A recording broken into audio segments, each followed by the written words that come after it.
नमस्कार दोस्तों, आज हम एक बहुत ही महत्वपूर्ण विषय के साथ आपके सामने हैं। आज हम बात करने वाले हैं शादी के पहले लड़के और लड़की में गुण मिलान की। अक्सर बहुत समस्या देखी जाती है कि गुण कम मिल रहे हैं, भकूर दोष है, गढ़ दोष है, नाड़ी दोष है, और इन सब कारणों से बहुत बार शादी बन भी नहीं पाती। आज हम यही समझने वाले हैं कि किस दोष से क्या प्रॉब्लम आती है। मान लीजिए कुंडली में यदि भकूर दोष है तो यह बड़ी समस्या है। भकूर दोष वास्तव में लड़के लड़की दोनों के जो आपसी प्रेम है, जो डीप लव है, उसके बारे में हमें बताता है। यदि कुंडली में यह प्रॉब्लम है तो दोनों के बीच आपसी प्रेम कम होगा। इसी तरह हम देखते हैं गढ़ दोष के बारे में। गढ़ दोष में मनुष्यगण, राक्षसगण और देवगण होते हैं। यदि कुंडली में राक्षसगण और देवगण है तो इनका मिलान नहीं होगा, और बहुत बार इसी से भी शादी में डिस्टर्बेंस आ जाता है। गढ़ दोष क्या करता है? गढ़ दोष वास्तव में दोनों के स्वभाव को बताता है कि दोनों को नेचर में कितना अग्रेशन है, कितना सॉफ्टनेस है। ये सारी चीज़ें हमें गढ़ से पता लगती हैं। यदि हम नाड़ी दोष की तरफ जाते हैं और यदि कुंडली में नाड़ी दोष है तो यह एक बड़ी समस्या है, क्योंकि नाड़ी दोष वास्तव में संतान उत्पत्ति और संतान के स्वास्थ्य में एक बहुत इंपॉर्टेंट रोल प्ले करता है। इसलिए हमें नाड़ी दोष और नाड़ी को देखना बहुत ज़रूरी है। अब यदि मान लीजिए इन तीनों में से कोई भी दोष है, भकूर दोष, गढ़ दोष और नाड़ी दोष, तो पहले तो हम आपको ये बता दें कि वास्तव में गुण मिलान एक बहुत ही बेसिक प्रोसीजर है। ये अंतिम नहीं है।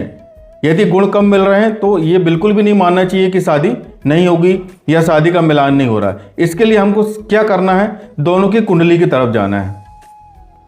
दोनों के कुंडली में ग्रहों का प्लेसमेंट और उनकी सिचुएशन पर हमें स्टडी करनी है कि क्या स्थिति है। सबसे पहले हम आते हैं भकूर दोष की तरफ। यदि कुंडली में भकूर दोष है और दोनों के 7th हाउस के लॉर्ड और 7th हाउस यानी सप्तम भाव और सप्तमेश दोनों कुंडली में केंद्र में या त्रिकोण में अच्छी कंडीशन में बैठे हुए हैं और शुभ ग्रहों के प्रभाव में हैं, जैसे कि शुक्र और गुरु चंद्रमा की दृष्टि उन पर पड़ रही है, तो ऐसी स्थिति में भकूर दोष का परिहार जैसा माना जाता है और यहाँ पर भकूर दोष ज़्यादा प्रॉब्लम क्रिएट नहीं करेगा। इसके बाद हम आ जाते हैं गढ़ दोष पर। यदि दोनों की कुंडली में गढ़ दोष है, गढ़ वास्तव में दोनों के स्वभाव को बताता है, नेचर को बताता है, तो सीधे हमें नेचर को यदि एनालाइज करना है तो हमें कहाँ जाना चाहिए? हमें लग्न पर जाना चाहिए।